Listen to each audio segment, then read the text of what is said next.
must have started super simple, like doing what, just eating baked and mashed potatoes, or was there certain ways that you found you had to cook them for like nutrient value and stuff?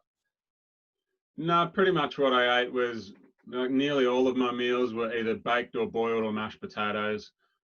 There's no particular way that it is better or more nutritious than any other way. Yeah, potatoes have got what we need, and Mm-hmm. yeah, the main thing for me was trying to keep it simple and keep it boring on purpose. It wasn't about like, okay, let's have a year of trying to find all the most interesting, wonderful, incredible, and all these different describing words of how to eat potatoes. I didn't want to become a potato connoisseur. The whole idea was that I wanted to get as close as possible to quitting food, and then so if I spent the year trying to find the most interesting ways to eat potatoes, that would sort of defeat the purpose. So Mm-hmm. I Yeah, did you're do kind of some going the things. opposite of that. Yeah, yeah, exactly. I did do some interesting things from time to time, just to, break things up a bit, that sort of thing. But it was definitely not the goal. And yeah, nearly all of my meals were just rotated between either baked or boiled or mashed potatoes. Yeah.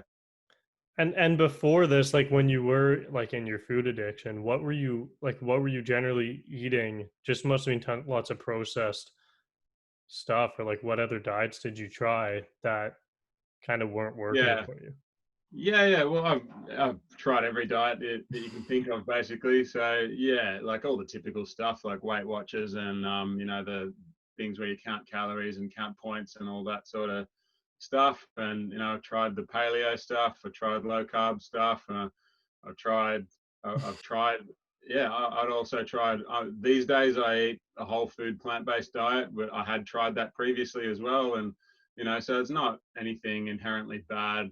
Well, yeah, you could argue that a lot of the diets I tried were unhealthy diets, but I don't think the reason that I couldn't stick with them was the diet's fault in itself. It was more, my mental approach to it. So, Hmm. um, yeah, I tried everything, and sorry, I've forgotten the second part of the question now.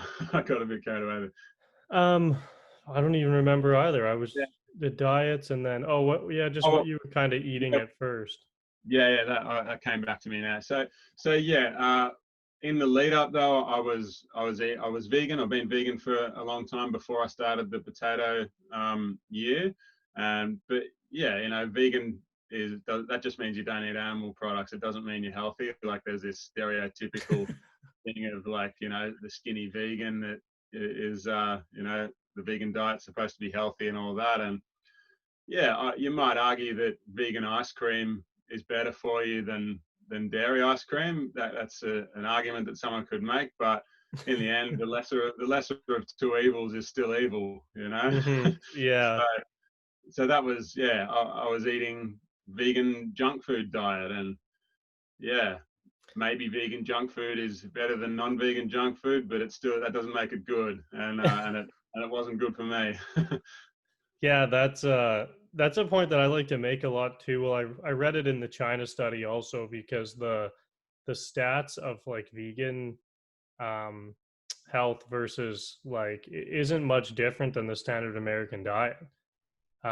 Just for that reason, it's like people will go vegan, but they're not doing it for their own health. They're doing it for animals, so they still eat the same processed junk that's offered, um, Yeah. instead of like kind of a whole food diet or something like that.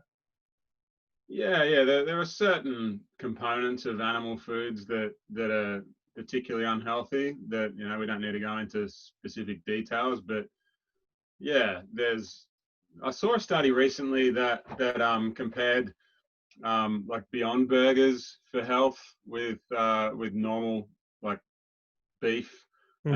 and the Beyond Burgers turned out better, but like yeah, again, like that sort of stuff doesn't really interest me. It's like, yeah, the lesser of two evils is still evil. So let's Yeah. just, nothing wrong with, there's nothing wrong with this. Let's just eat some beans, Yeah. or some potatoes or whatever, and yeah, my focus is less on enjoying food these days and just more on enjoying my life. So Mm-hmm. yeah, don't need to go looking for all that stimulation and emotional support and all that I used to look for in food. Mm-hmm. No, that's awesome. Yeah, that's a totally, it's a big shift to do that. Yeah, it's a massive change for me. That was my relationship with food, and that's a lot of other people's too. It's, emotional eating's a big thing, and Mhm. yeah, maybe Mhm. maybe we should focus on emotional living rather than emotional eating. If you've had a stressful day, what can you do to relieve your stress, rather than what can you eat? Mhm. No, Okay, for that's sure. something I've never said before. That was brand new for you off the top of my head. Emotional living. I might have to develop that idea. Right, emotional living instead of emotional eating.